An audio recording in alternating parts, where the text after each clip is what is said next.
And we are back here once again with another episode of the MSK show. And this is going to be episode 96. And in this episode of the MSK show, I am going to be having a conversation with indie creator Dan Evans of Godfoe Universe. So, what's going on, man? How are you doing? What's up, man? How you doing? Yeah, it's been a hot minute, actually, since we talked. A lot of things have changed in the world, actually. Apparently, there might be like too much butt in gaming now that makes a bunch of people just fly off the handles now. It's just going crazy. It's absolutely insane. I saw that GIF for video, but I don't know what game that's from. Yeah, apparently it's from a new game called First Descent, where that's an optional thing to do anyway. Like you'd have to legitimately go out of your way to get that to happen. And you just seen a bunch of people just freaking out over that. It's really crazy how people will go, okay, this shouldn't be allowed for gaming if it like legitimately is going to like affect kids or whatever. I think most people should draw the line at anything involving kids, right? But then something like that is where everyone has to like question the allegiances. What we fucking talked about on streams doesn't matter. Whatever you said on Twitter, that's gospel. And now I must hate you. And it's like, what are we even doing here anymore? It's like people could be under this certain line of like allegiance, let's say. But then the moment something on Twitter happens and you just type out your disagreements, apparently that is what breaks the camel's back. It's like, then are we just having fake interactions at that point then? Because like everybody on Twitter, someone's going to pop off and make someone mad, right? Or, you're at work and, you're a little angry maybe, or you're not in the best mood and you just type away. It's like, I don't know, man. Life's getting a little crazy. But I love Twitter because I can straight up shit talk people and I don't care. Man, I love Twitter too. Like I've got friends that quit, but they were more like left leaning and like I think they just got chased out. If I'm being honest. Like I don't know. Like I'm in indie comics. Like of course I see shit on Twitter every day, right? Like there's always some kind of drama. But I mean the thing with video games, man, like I've been around since like Duke Nukem came out. Like nudity in video games is nothing new. Yeah, that was my thing. It's like, why are we suddenly just dying on this hill that what we saw in that clip of that girl dancing is like softcore porn? That was an actual take a lot of people had. It's like, you're like, this is why I'm continuously mean to people now. I'm just gonna straight up call someone fucking stupid if they have opinions like that. You can have your own opinion, that's fine, but you're a fucking stupid person if you have that opinion. Because it's dumb. It's literally you're retarded. If you call that softcore porn, my God, I guess you can't go to the beach then. Grand Theft Auto exists. Grand Theft Auto is a game where literally you can have a prostitute give you oral sex and get a bat out, bash her brains out, and then steal her car. It's great. Yeah. And what's crazy is that video game series, people remember, dude, was always causing controversies. But still, none of those games ever caused people to become violent criminals. Never happened. Even though a lot of people think that, it's actually a myth. Violent video games don't make people violent. It's a complete myth. They actually did studies on it. It came back literally there's nothing here, actually. Yeah, that whole thing started because one of the Columbine kids liked Doom, and that was it. God, man. That started the entire conversation. Oh, man. Just to see people at the point they're at now, where one day you'll even see this too. They're on like stream together, and then they'll be like, man, this person is kind of doing better than me in like subscribers on YouTube or anything else. And I'm gonna go start just shit talking them under like their threats to other people going, oh, I agree with that person. It's like, what kind of interactions are we even having anymore at that point? Like sometimes I have to question myself, like, okay, who am I legitimately interacting with? Because I don't want to be interacting with someone that, you find out in an argument really just didn't like you either. It's like, what the fuck? Where'd this come from? What the hell? Yeah, it's really weird how that goes. Like, I see that kind of stuff all the time, and I'm like, it's like, did any of you have any kind of principles to begin with? Because, like, I mean, I'm in indie comics, and I'll tell you like my opinion if someone asks me. But we try to keep like the drama stuff to ourselves. But like, I have no problem just saying, I think if you're just upfront with how you feel about things, it just makes everything easier. Yeah. That's why I even tell people that's just who am I going to be upfront with someone? I'm just going to be myself. Yeah. I'd rather someone know that and then make a decision about that as far as, okay, I'll choose to associate with this person, but at least you know what you were getting up front. It's not like you're getting blindsided, Mm-hmm. like everyone knows I shit on modern women a lot because women are just not smart. They're just like stupid as fuck. Literally, if we just had women on this planet, civilization would have collapsed. Literally. Like you tell people that makes you a misogynist. And it's like men created cars, bridges, infrastructure, roads, all the things involving with construction, buildings you currently live in right now. A man built that. People say, oh, but women do stuff too. It's like, all right, because that's the argument we were having there. Yeah, because good lord, I hate people, man. I think staring at a computer screen for 10 years has made me actually just mentally deranged at this point. Probably. I mean, most of those things were built because men just didn't want to be in the house with their wives. that's the key thing too. Maybe the real key to building all of this was to just subconsciously get away from women for about 10 hours a day. Actually, holy shit. Single guys don't build stuff. Yeah, they're too busy fucking giving all their money to OnlyFans chicks. Actually, I never got that, man. Porn's free if you were into that. Like, man, to see all these girls basically make this much money. It's not even the fact that I even kind of shit on them like most people do. I'm always the person where it's like, yeah, get your bag if you can, because that's always not going to be there. But to act like there isn't going to be consequences that follows along with that is ridiculous. Like women just don't think things out. They just think like in the moment, that's it. And then we'll just kind of figure out the rest. That's what they do most of the time. Because if you actually did those kind of things, you realize maybe in 10 years, your reputation just might be not that good. You might not get certain job opportunities because you were just an online whore bag getting pounded out by every single person. Yeah, maybe boss doesn't want to associate with the fucking cum dumpster. I don't know. Is it right? Is it wrong? Well, that's debatable. How bad does it have to be a woman on OnlyFans who doesn't do good? And you know what's crazy, man? They actually ran the numbers. It wasn't too long ago. It's a recent study. The average girl that even does it only gets like $100. Oh god. Or $110, something like that. So a lot of women aren't doing it for the money. You'd have to get into some upper echelon tier of like maybe you do like collabs with other bigger girls and they not bigger, but yeah. Oh yeah, bigger yeah. And then because like at that point, what are you doing? You're just showing off your butthole for like $4.99 a month. Like, what the hell? Yeah, I could do that on Twitch. Hell yeah. That platform stinks. That's why I stopped streaming there. I am gonna stream there eventually again. I have a plan for it, but the iteration of my content now is just Twitch is just so trash. It's just not even worth it, man. Like yeah. Platform is just so bad. The algorithm stinks. Oh god, you have to literally spend endless hours there, just essentially grinding away for like 3 viewers. Nah, fuck that. I just rather just get a rope and end it. Get me the rope.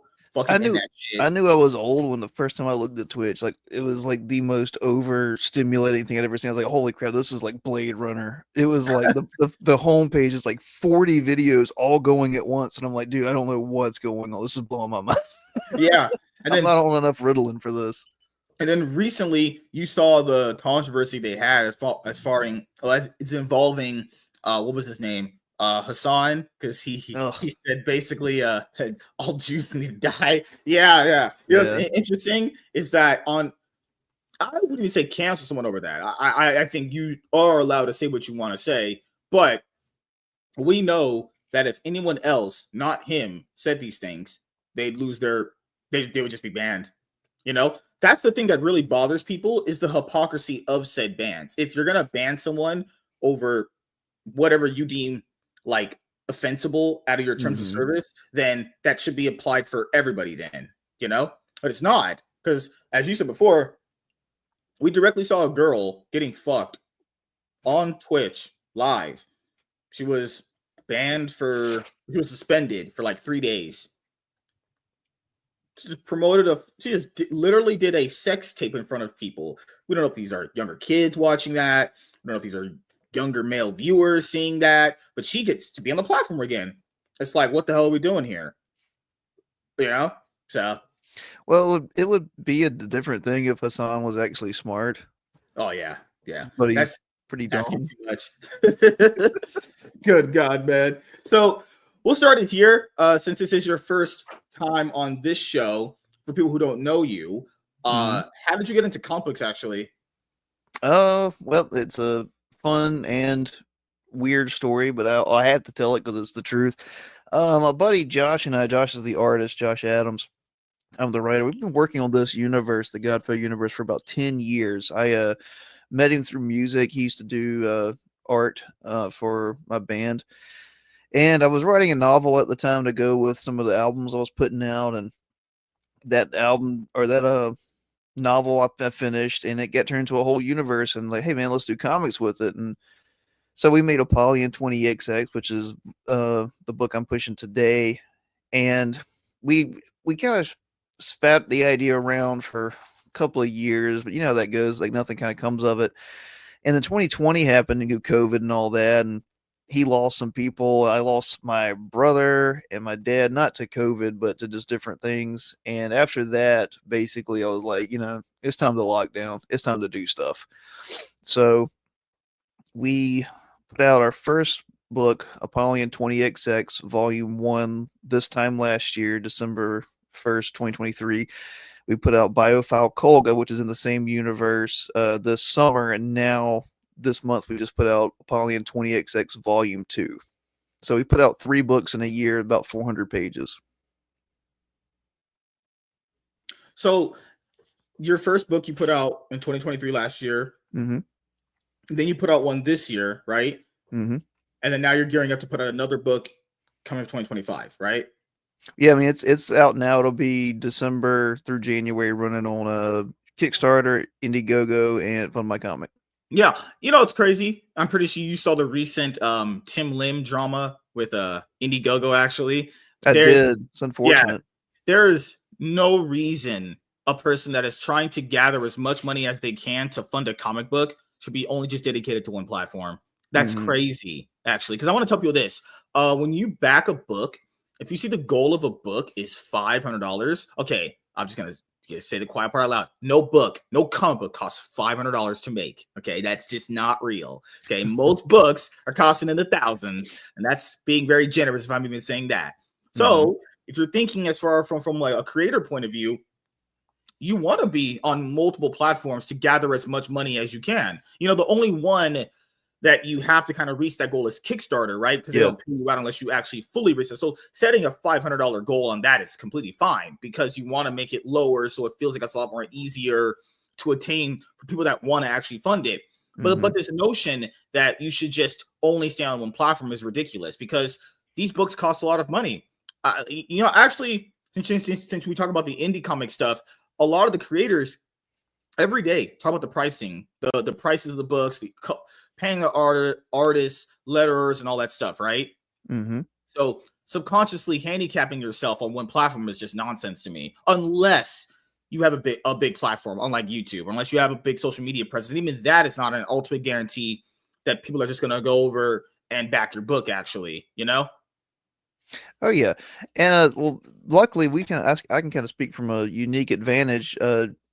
We're a 2-person team. I'm the writer and Josh is the artist, but we're both co-owners of the company. So I don't have to pay any artists, and neither does he. He does all the interiors, he does all the inking, he does colors, he does letters, and he does the covers. So it costs us next to nothing to make a book. All we need is enough to print it and ship it. You see, you have a unique situation like that because a lot of people kind of go into this by themselves. And the thing with that is, I always tell people this: if you are having hardships with any project and you're trying to basically get it off the ground or get it going, you need help. I even told you this on the other Iron Man podcast you were on a long time ago that got not retconned, but I did a DC Comics rebirth on it. Just kidding, guys. Just kidding. So when you are stumbling in something, anybody, just kind of look at yourself and go, okay, how am I going to get past this hurdle? Well, getting past the hurdle would probably go, hey, I can't do this alone. I need help. Yeah. There's nothing wrong with needing help. Some people can do, and this is the thing. Most indie comic books that you back on Kickstarter or Indiegogo for my comic, they're not done alone anyway. You're not doing things alone anyway. Even if you look at the biggest people, even the ones that I don't even care for, they're not doing it alone. Nobody does this alone. So the fact that it's amazing. Most of them are like a 3 or 4 person team easily. Yeah, just a well-oiled machine. So when people go, hey, I'm gonna do most of this myself. If you want to, I'm not saying you shouldn't, but you would definitely get a much faster process having help. Like I can't do this show myself. I'm not some interesting personality where I could just do this. You know, I have one-on-ones. We have panel shows where I meet people there. You know, it's all about trying to analyze in your brain. How do you get to a next step with ways that can make your situation better? You know? Yeah. Oh yeah. And I mean that's part of the fun process. I mean, we've met some interesting people in indie comics. We just started our own show on YouTube. We've had a podcast for like a year, but we just started something called Art Talk. And we've had Doug Ernst on there. We've had B.A. Turner. We've had a guy named Isaac Young. We had Telepathic Bunny. I've been trying to have guys on not just to talk about their books, but talk about themselves and the greater art that inspires them and stuff. Oh yeah, yeah. And a lot of people are way more interesting than people realize. And because you get, especially in creator mode, you get into shill mode and you talk about your book and you talk about your book and you talk about your book. And, yeah. and there's nothing wrong with that. It's just, that's what's really surprised us. I know what you mean. I've had, oh my God, man, the horror stories I've had sometimes on shows where I actually prefer if someone did what you just said and they could actually have a conversation and constantly talk. There's times where you have people on and they're giving you one-word answers and it's like, oh, we're ending this. Because that's the thing. If you yourself don't value my time and I'm giving you this time to talk about your book and express like your thoughts about your characters, your world building, the business process, if you're just going to give me one-word answers, then why do I care to be here then? If you don't care, why should I care? I'm wasting like actual time doing this. It's not that I'm wasting it. I want to do it. But if the person I'm bringing on is giving me one-word answers, no conversational talk, hasn't really thought their thoughts through in anything. Like people will be like, hey, what's your favorite movie? They'll be like, Aliens. Well, why do you like it? Oh, I like it because it has gore. Person hasn't even thought out why they even like the favorite movie. Like, we can't have a conversation there, you know? And there are people like that in the mainstream too. Like Joshua Williamson is definitely a guy who's not very talkative. But let's be honest here, he wouldn't do stuff like this. So it doesn't really matter if he's a talkative personality in a podcast. The reason why the indie guys need to do that is because you are trying to basically sell people on yourself because you're essentially kind of a buttfuck nobody. You know, since you're a nobody, well, if you don't have a decent personality and you can't talk about your book, well, then why should anybody fund your book? Oh man, I got into it on Twitter this week by some guy because I had posted something. Someone was talking about iconic comics and their procedure, and I was like, well, hey, that's what we based our model after. We finish our books before the campaign is over. So as soon as the campaign ends, you get your book. There's no wait from us. And this person went this whole tirade about, I'm so sick of late book, this whole conversation. It's like, bro, why are you mad that I have a good business practice? But that's the thing is like that one way of thinking or that one way answer. And it's just, I hate to say it, man, it's just boring. A lot of people are just boring. And if you can't interact personality wise and you don't have a good business model, if you haven't thought your business out, man. And that's what I was trying to tell the guy. I was like, look, man, I'm a small guy. The indie comics, small creators, we have this stigma of people not finishing books on time or not finishing books at all. I saw someone today talking about a book that got $55,000 on Indiegogo like a year ago, and it's 44 pages and it's still not delivered. I think I remember that thread. I remember that one. Yeah. Yep. And it's like, dude, what was I supposed to say? Like, Amazon get big by doing 2-day shipping. Like, if I can get my book to you faster than the other guy, I'm going to advertise that. Yeah, that's actually a selling point, is that you have your book done and we kind of just need the money for printing it. Because obviously, as you guys would know, printing is why it takes another chunk of the money for a campaign.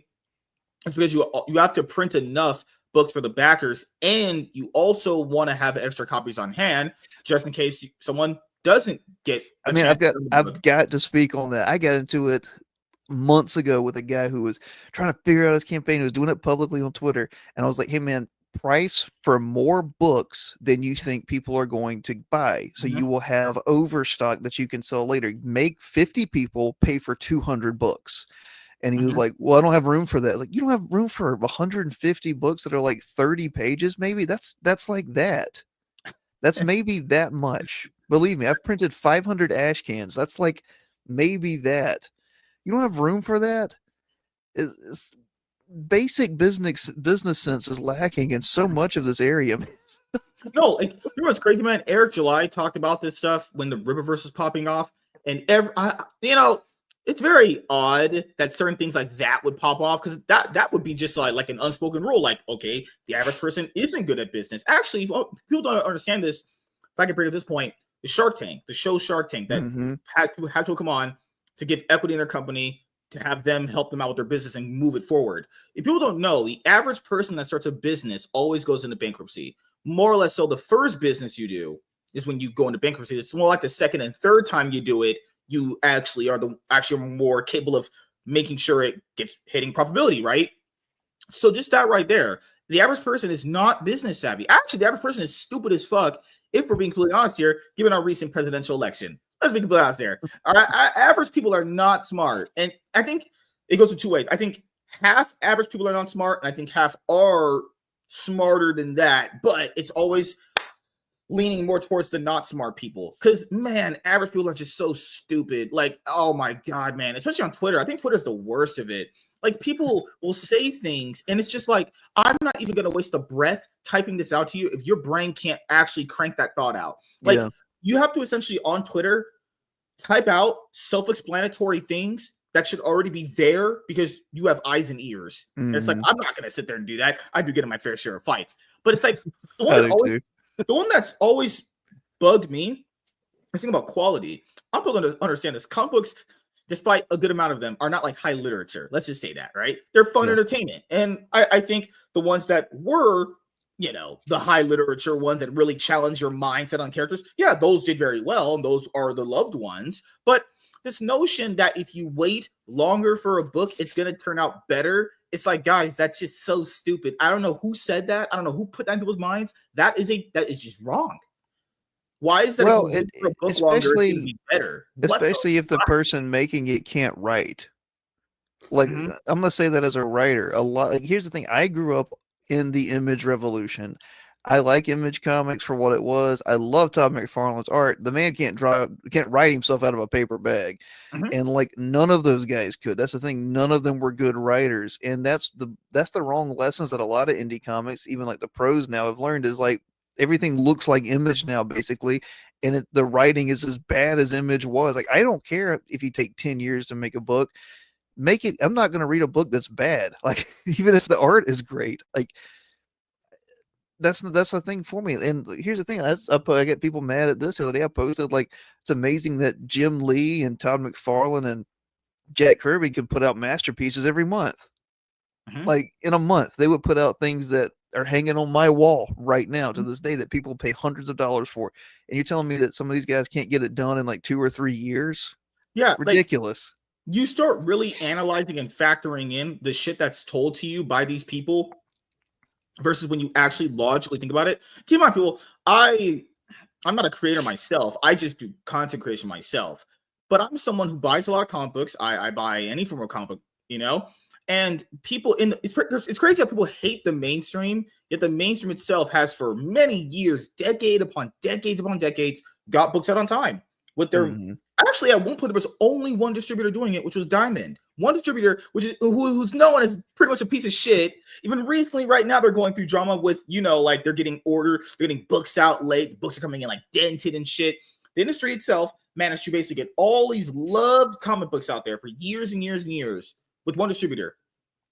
And they're telling me people hate that, and people will go, wait a minute. If they can do that, it's like, well, why can any person do it? Now, to be fair, you have just less people. And to be fair, in the mainstream, you can delegate more jobs to different people if you have a bigger team.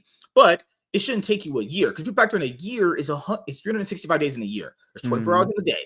So you factor in, okay, you got family, you got work. Okay, in your free time, that comic book needs to be getting done. But what about my free time? I don't give a fuck about your free time. You want to have this done? Do you care about your backers? Do you care about your customers? I'd say any man out there listening to this, as a man, your head should be straight up. Obviously, if you have a family, obviously that first. Paying bills, that's fine. Book needs to get done. Like, how do people think people become famous? They put their literal heads in the sand, and that's all they care about. Kobe Bryant, obviously, a big example of that. Basketball, he'd only think about basketball, only play basketball, only talk about basketball. No one does that here as a factor. And like, how badly do people really want that success here? Really, by how they speak about it, by how they talk, by how they carry themselves, do they really want that kind of success? Because you did, nothing else would matter. Even like EVS does drama a lot too. He doesn't obviously want that success. He himself proved it with all of his actions every day. Every day he does it. So he doesn't want it. He just wants to be a drama queen most of the time. But other people can definitely do that. I think the cop out comes from being able to get money for something you haven't made. And I'm gonna let some of my, because I'm from South Carolina, I'm gonna let some of my southernness out. It's like, man, like growing up, you didn't get paid, you didn't get anything if you didn't work for it. And I'm not old, I'm not a boomer. It's just, I mean, that's the Southern tradition, probably because after Reconstruction and the war, we were all poor. But it's like, Josh and I could never imagine taking money from someone for something we didn't have done. Like, that doesn't make sense. You're going to pay me for something that I haven't made? What you just said there, no business does that. You go into no business does that. It's done. It's just what I learned in comic book world, everything is bizarro world. Everything is different. Like, people will go, oh, but I'd rather just get a book that's I waited longer for because it'll just be better. And it's like, first of all, I'm not trying to shit on people, but I am because I'm like that. You don't read the book. You wouldn't even know if it's quality. Actually, it's more likely you don't know what a quality book is because most of you don't read them. Most of you don't read them. That is just the pure fact of how I've seen people operate. They don't read them. So you don't know what a quality book is. It's highly likely you're just shipping a book out of someone and they're just getting a package like this and they're just putting it on their desk and they're just leaving it. They didn't read that. I'm fine with people buying stuff for covers. I do it. I bought like Hawkman 23, great cover. Interiors are trash. I don't care for it. But like, I don't know. I've backed one book that I almost refunded. I tried to refund it. It was the only one that was late because like 3 months went by and I was like, where's my damn book? And it's like, man, I could have spent like that $30 on something else. Like, yeah. And every iconic book that I backed, I got like instantly in great shipping condition, everything instantly. I bought the Common America omnibuses from them and I bought the Soul Finder series. All came in perfectly conditioned, bubble wrapped, everything. Great boxes. Yeah, boxes. Oh my god, the boxes are great. Holy crap! Yeah. Opening that iconic comic box with the oh my god, that's amazing, man. I can't wait. And you got a bunch of free stuff you didn't even know you were getting. Yeah. And the thing is, iconic comics, or you can say Rip-a-verse, could be like a standard for as far as like business practice, as far as like this is what you should attempt to do. To get backers their books, because that's the biggest concern. It's like, well, if I back this nobody, does this like nobody even know what he's doing? I think that's the problem too. A lot of people are backing people that literally don't know what the hell they're doing. Like there's one book, Jim Shock #1. I forgot the creator. I think it was Mandy. Yes, numbers. Just now going to the printer. Just now. That book is 2 years late. But is it going to the printer? Because last I heard it was. Yeah. She actually posted an update on her Indiegogo page where I saw it. She's like, oh, it's just now going to the printer. Lady, this is 2 years late. People were asking for refunds and everything. I'm just being honest here. Eric wasn't wrong. A lot of people don't know a lot of people don't know how to do this stuff. They don't, and they get so insulted. And it's like, if you knew how to do it, your book would be out. And not even that. It's that whole notion where someone would say like the statement of like all like immigrants are. Trump said immigrants are like rapists and murderers and shit like that. People say, what are you talking about? All of them. It's like no. Only stupid, ignorant people think that. Because if he wouldn't be talking about the people that aren't doing that. He'd mean all immigrants, right? Yeah. Eric Clue said some independent creatives are like that. He didn't say all of them. So it's weird that people got offended on someone else's behalf. I just find it always so weird people do that. It's like, yeah, like and here's the thing. It's like, you don't have to like Iconic, or you don't have to like Rip-a-verse to respect their business model. Like, I can get if Common America isn't for somebody, or I can get if Isom isn't for somebody, or if you don't like Young Ripper's libertarian views or whatever, you don't like how he's on the Blaze or whatever. That's what we know. We observed indie comics for like a year while we were working for our first book, and what we found with Iconic was, hey, people speak highly, not just of the art, which is that you're into that, you can. They like how these guys deliver on time, how they deliver consistently, and how wonderful the quality is when it's delivered. Let's adopt those methods. Because like my artist Josh, he doesn't draw like Tim Lim, and Tim Lim doesn't draw like him.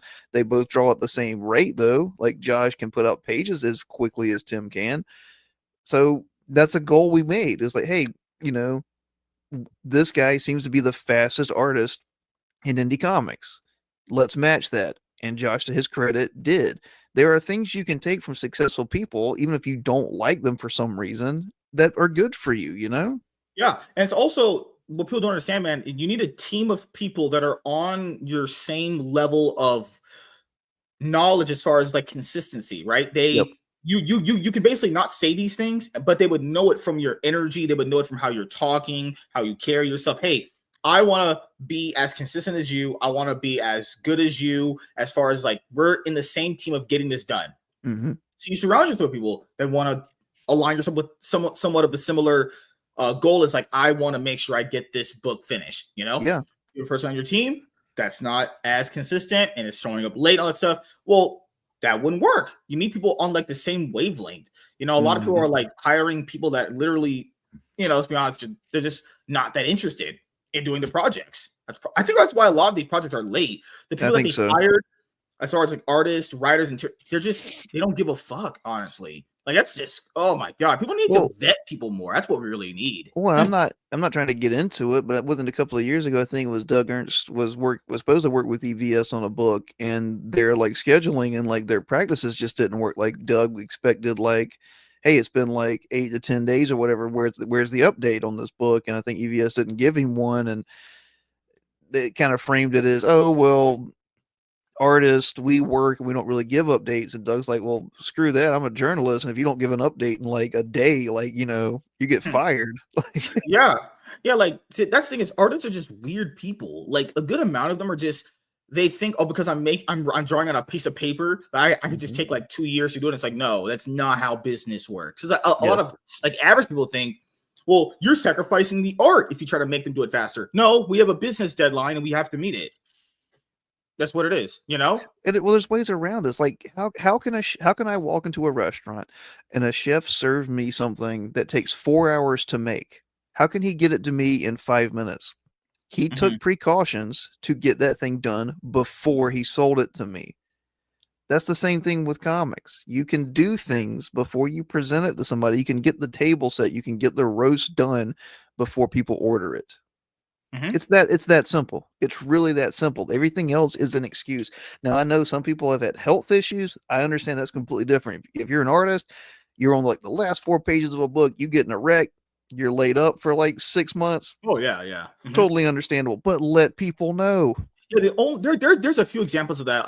John Longbox, he had his neck injury. His neck's messed up. I remember Joam Sontag, he lost his dad, you know, and his family had some problems. Like, oh, but people, I know him very well. He's actually a pretty cool guy, but that's understandable stuff, though. If you have a death in the family, or you like your arms broke because you got into an accident, that's more than fine. Most people are like, okay, that's completely fine. Like, you know, shit happens, but that's not the case most of the time. Most of the time, it's basically just someone just being fucking lazy, or they haven't, or they're just, I don't know, trying to keep a campaign going because it's in demand, even though it's like 6 months out, and it's like, what are you doing? We've had campaigns go in demand, but we funded, or we fulfilled everyone who ordered up to that point.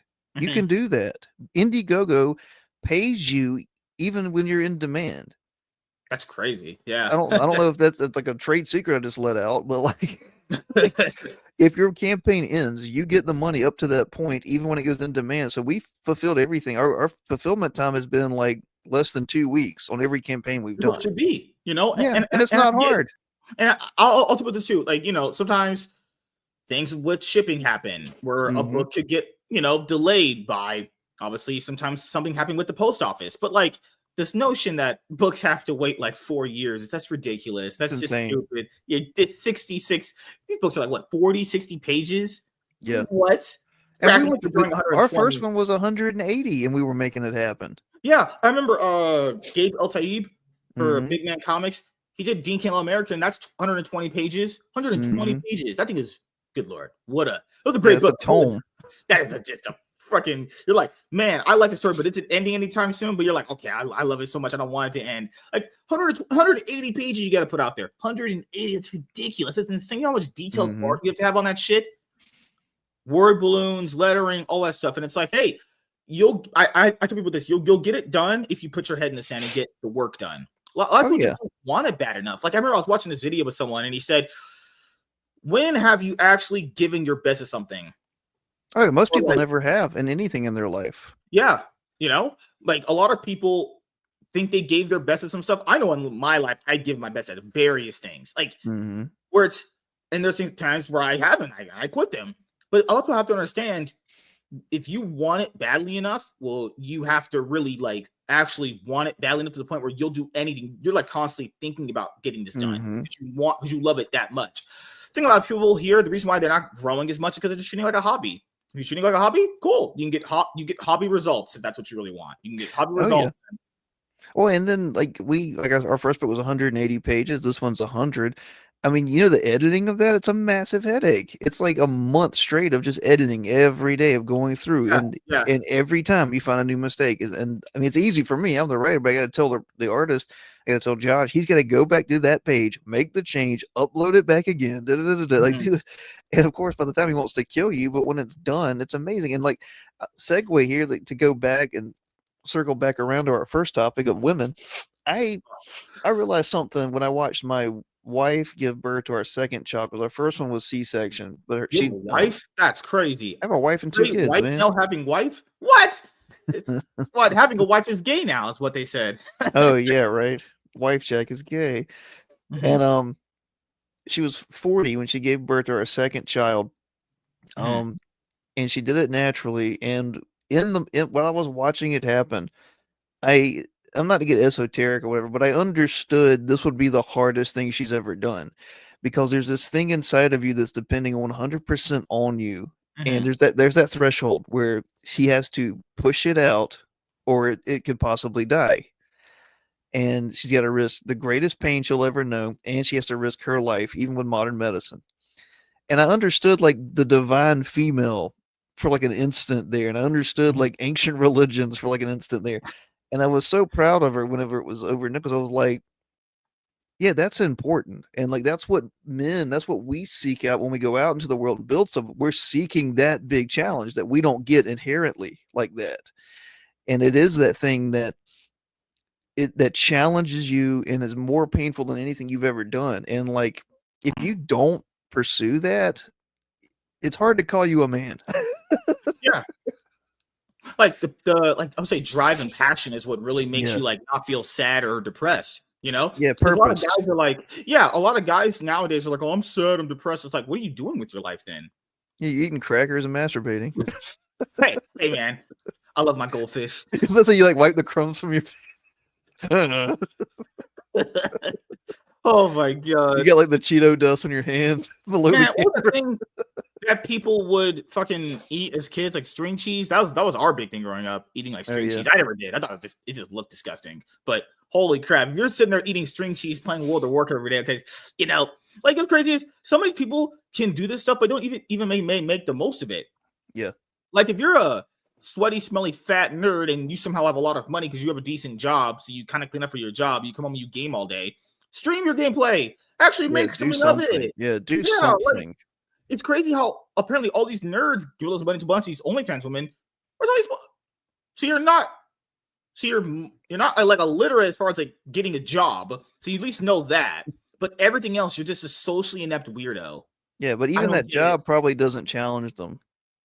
Yeah, oh god, it's probably some fucking stay-at-home job. They're probably just taking calls and passing to the next person. Even that, it's like, I would love to do that. Fucking sitting at home taking calls and shit. But fucking hell, man, like I don't know how to help guys. Like I shit on women a lot because women deserve it. But holy mother god, are we just dealing with dudes that are just eggs and these fucking losers? Like most of the time, I'll be nice to women here. You're probably not getting a woman because you're a loser. Like no girl's trying to date some fucking loser, some nerd. You know, they're not. It's just not what girls want to do. So what you have to do is you have to kind of, I don't know. Best thing I would say is take a shower. That's the most underrated thing. Stop stinking. Part of the reason why you haven't got a girl is because you fucking stink. You need to wash your nuts. That's probably the first thing. Well, my wife basically said she was attracted to me because I'm over 6 foot and I own a truck.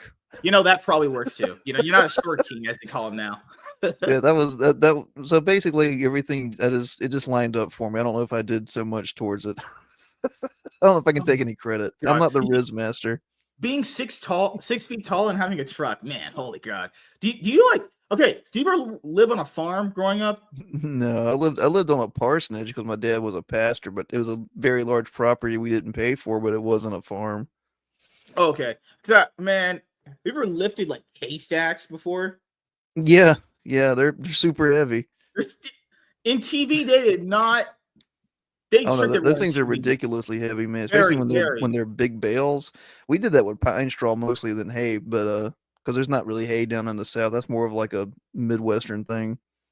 Because I remember people usually get those it's for the cows, right? It's for the animals on the Yeah, farm. They eat that stuff. lambs Oh my and God. stuff. I remember someone messed up on a delivery. The two dudes who were doing the transaction had a fight Hmm. the day we were hauling hay from like 10 o'clock in the morning all the way until like 11 o'clock at night.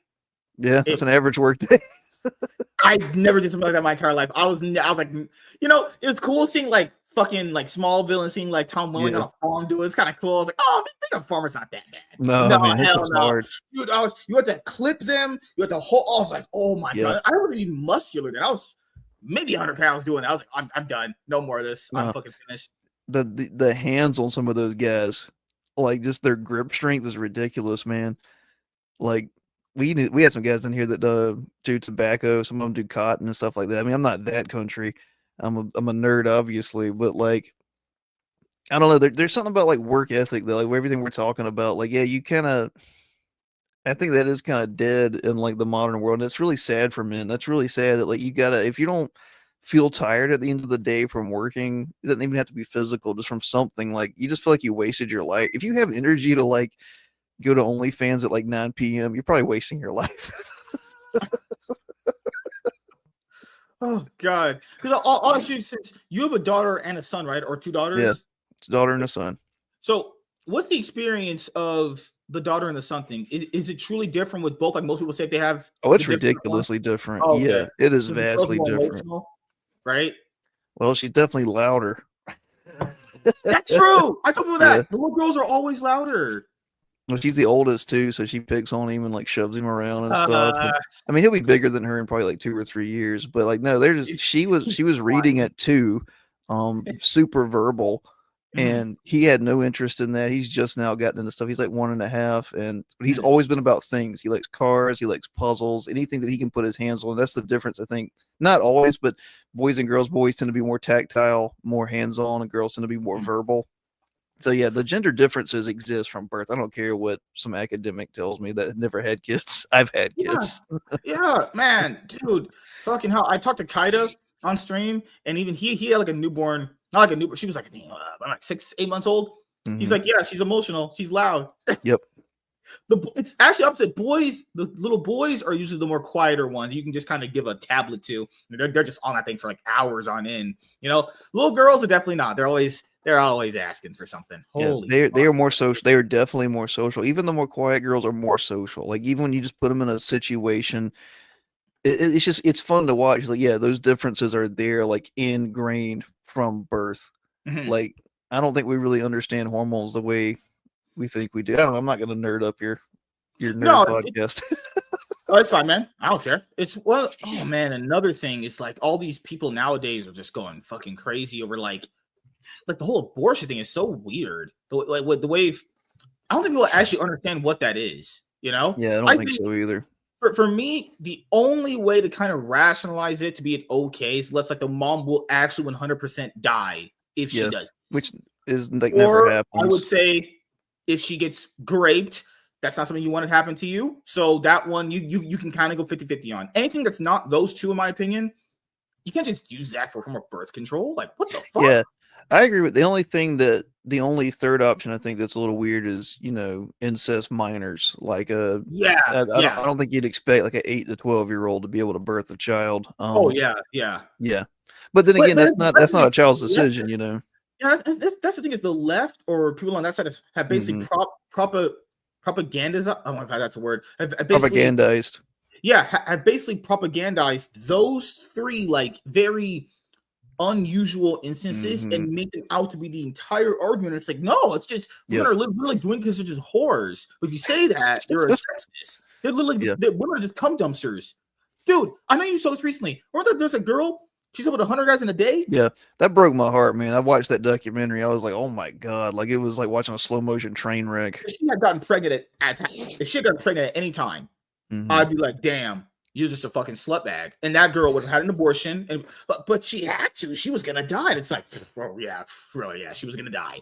What the fuck? Well, the thing that we were talking about the left taking like three things and making that's the entire philosophy of progressivism, or at least neo-Marxist progressivism, is to take the exception and center it. And I don't know if that was Marcuse or I forgot which one it was, but that was the whole foundation of it. You take the exception, the one little thing, and you make that the center, so you can always argue from the exception.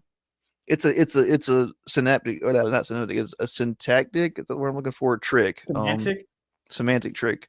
Yeah, I might be wrong. It might be a rhetorical trick, but anyway, you argue the small exception as if it's the main thing that always happens, and it's and the other thing that really bugs me, like since we're on that topic, is a lot of writers, especially it's indie and mainstream, they don't know how to write women. Like, you know what's crazy, dude? A lot of the famous manga guys don't know how to do it either. That's true. Yeah, it's so weird. Like, it's very rare to see good female characters made. That's why I like when there's good ones, because it's a very odd. Like, I'll say, Tai Kubo, the guy who created Bleach, he didn't really write good women at all. They were good looking. They were really like well written. Masashi Kishimoto, the only good written Naruto female is what, Tsunade? Yeah, manga can make loved women. Like they can make you like, oh, this character, I really like this character, but at least you love them. Yeah, but they're romanticized usually. They're not actual like female characters. Yeah, like Nami just has really big tits. That's just kind of that's enough. Yeah. Yeah, see, with manga, it's like they know they're probably not good at writing women because most of the guys are literally actual incels. They're actual incels. Yeah. So the only way they see women, it's like they have big tits and they gotta be like flopping around when they're running. It's like, okay, but like with us, for sort of like, you know, mainstream comic books, women are not only not attractive anymore, not even good characters in general. At least if a character is attractive, I can be like, okay, there's some interest there. What now? But if you don't have that, then what do you have then? You know? Well, that loss, like I really like the esoteric and that kind of stuff. I really like studying the male and the female like energies, and I don't mean like yoga, and so I'm saying like the archetypes. And I don't think that a lot of people do that anymore. Like I don't think that people find that interesting. And like I write a lot of female characters, and to me, they're the most interesting to write. Like I've known women my whole life, and I'm a father now. I have a little girl, and also I'm married to a woman, and I have a mother. And like, there's just, I really think we're missing out on female characters by not exploring them as people. Like now they're propaganda tools. Like they're either really butch and they're written like men, or they're written like, basically, I hate to use it because it's like a feminist term, but they're written like objects, like we were just talking about with manga. Yeah. But this with Apollyon, I really tried to get into.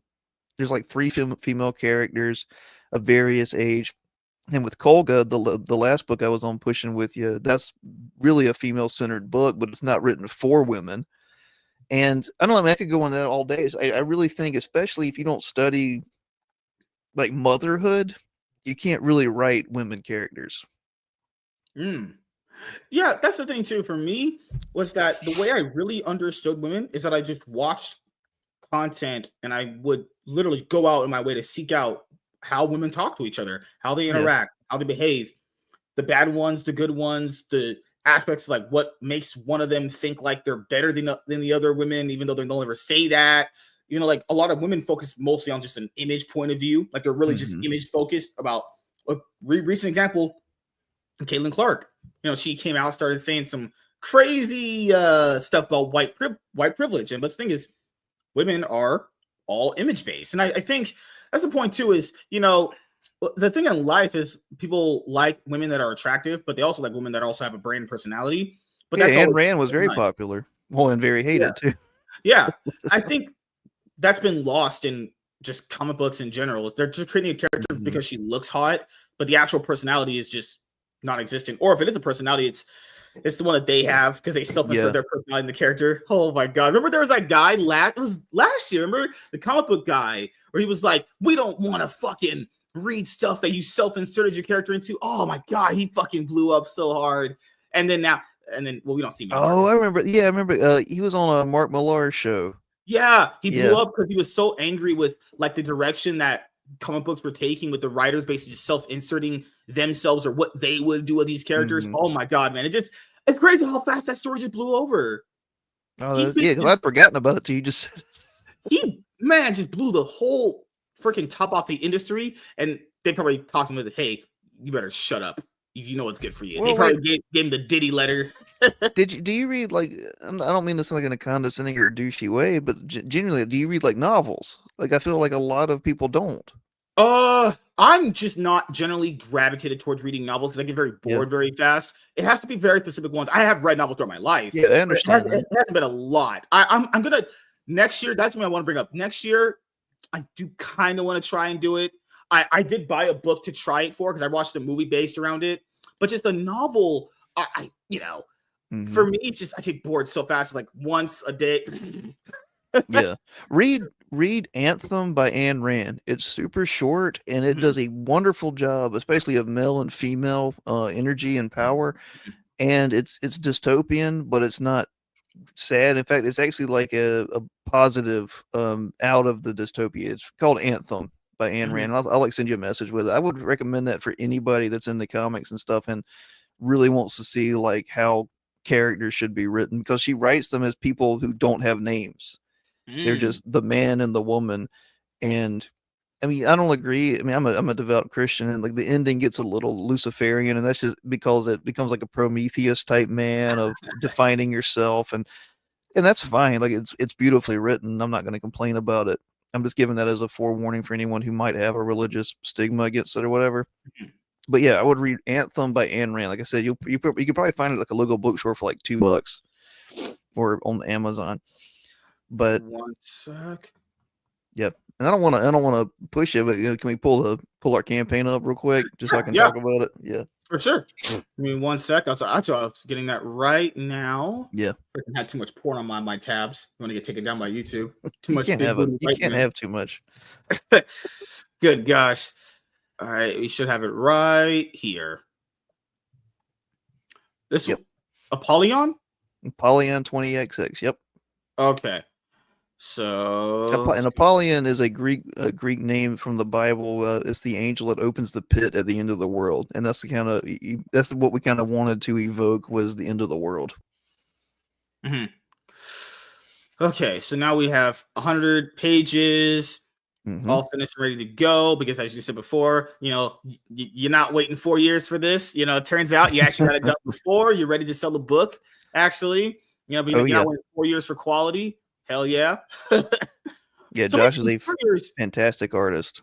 Gosh, man, this feels like horror movie ish. This one is very horror feeling. This one kind of feels like The Thing. It's very claustrophobic and very like paranoid. That's the first book that you can pick up in the catch up tier here. That one is 185 pages. We're giving you guys 100 pages for the second one, 185 for the first one, and a 6-page ash can for $35 as a part of the catch up tier. That looks great. Holy Yeah, Josh is a shit. fantastic artist. Yeah, keep in mind, guys, he can do detailed art like this. Like you said before, like what, 2 weeks? He can do this in 2-3 weeks, give or take. I don't know, man. He's really good. Like he's made 3 books in a year. Oh, fucking hell. That means he's probably getting the page done a day.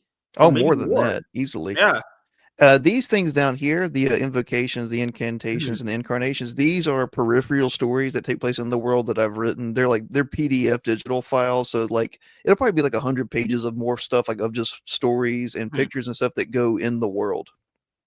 And this is Biophile Kolga. I remember this one, volume 1. Oh, yeah, this that takes place 1,000 years after What Apollyon. is with you and creepy fucking imagery in your books, man? I feel like you're the architect behind that. Oh my god. We love that kind of stuff. We like evoking emotions. Like I said, we don't want to be the new Image, and we don't want to be like, rip-offs or anything. We kind of like Josh is really good experimenting with colors and texture and stuff. But this one takes place 1,000 years after Apollyon. You don't have to read both of them together, but you will get an overarching story if you do. And volume 2 of that's coming out next summer. Have you ever thought about, when this third book is done, compiling all of them together? Whenever we finish Apollyon, we are going to do like an omnibus or a big book thing. It'll it's not be a compendium. Yeah, Apollyon will probably be 4 volumes, and then we will probably put all the peripheral stuff together, and that'll probably be like a big book unto itself, and we might call it the Pentateuch, which is an allusion to like the 5 books of the Bible. And Biophile Kolga will probably be about 4 or 5 volumes. Biophile Kolga right there, that's 100 pages, full color. It's manga sized. Hell yeah. Yep, and you can get that as part of the Universe catch up tier. So it'll be that, the 2 books, and the Ashcan for $50. So that's like 400 pages. Man, that looks good. Yeah, Josh is fantastic, man. I'm telling you.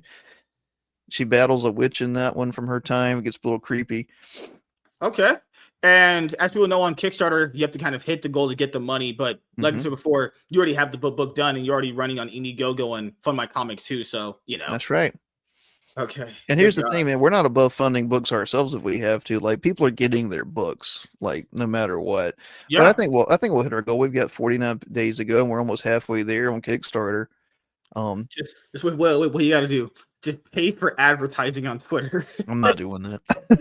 I've seen people do it. It's like, I don't mind people do it. I just don't want to. Like, I'm not doing it. I'm not paying for it.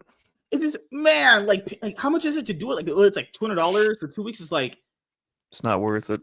I'd rather just naturally just promote it myself and just hope I get it done. You know? I'd rather talk to people and meet people. Here's the thing, man. We like I said, we get more books than we sell online, and we'll go to conventions. And anytime we're at a convention, man, we sell at least 2 or 3 books an hour. Just sitting there, because when people see the books in person, they pick them up instantly. We sell more books at conventions than we do on the campaigns. Yeah, these are good books, man. I know I'm just going into shill mode here, but that's what I wanted to ask you, which is, do you guys have your own website where people can buy the book and not back them? Okay. Oh yeah, godfoeuniverse.com. You can buy the first 2 books there. They will be cheaper on this campaign for right now. We do that, which is another thing we get from Iconic. They always price their stuff, their catch-up stuff, cheaper on the campaigns than when they go to their site. So people can pick up the books from our site, of course, anytime they want, godfoeuniverse.com. You can also read some of the free things. You can read the Lamentations and the Revelations, and you can see our short films that we've made for Apollyon 20XX on there. Okay. Man. All we do is make art, man. I don't sleep. I make art. Yeah. Like, how has the conventions been? Have you been to any this year, actually? Yeah, we went to a few. Like, we go to the small ones. We haven't left South Carolina yet, but we went to a horror con. We went to just some local signings and stuff. And like I said, we'll be there if we're there 6 hours, we sell like 3 bundles of 3 books an hour. So we'll sell like 18 to 20 books while we're there. And we enjoyed it. Like, I've got a family. Josh is married. We haven't been to like New York or anything like that. We're debating it. Like, we're thinking about it. It's just, that's a long drive and a lot of money to go. Basically, hope we sell something, because you're going to be like $800 to $1,000 in the hole once you pay for a table and pay for gas and pay for hotels and stuff. You know what I mean? Oh god, yeah. New York is crazy expensive, man. It'd be like just coming out here for like San Diego Comic Con. Like, if you were to try to get a table out here, it's like, man, you have to basically hope you're gonna make like $5K. Yeah, it's ridiculous. Yeah, like, god damn, it's probably just better to just do stuff locally. Like, have you guys ever been offered to come locally to like libraries or Barnes and Nobles or anything? Oh yeah, we've been. Well, we go to comic book stores. They'll let us do signings, or sometimes they'll throw events. Like, if they're doing free comic book day or a Halloween thing, we go. And like I said, we always sell. Like, and we'll have a stand there. We'll set up a TV. I'll set up my laptop, and like, I'll show the Biophile Kolga game I've been working on. Like, we're about 3/4 of the way done with that. It's a top-down dungeon crawler. Oh shit! Hell yeah! God damn, you guys are really trying to build the universe out, and a video game is kind of cool. Okay. Yeah, we've got everything, man. Like I said, we've got short films. We have a wonderful videographer. His name's Colin Finlayson. He did like the pictures for some of those other covers of the peripheral work. He's a brilliant photographer. He's a brilliant videographer. I would encourage people to go to our site or go to YouTube. You can find the short films, and we we just want to make like the internet cool again. Yeah. Thanks, Master Hobo. I just talked to you on Twitter, man. Thank you so much.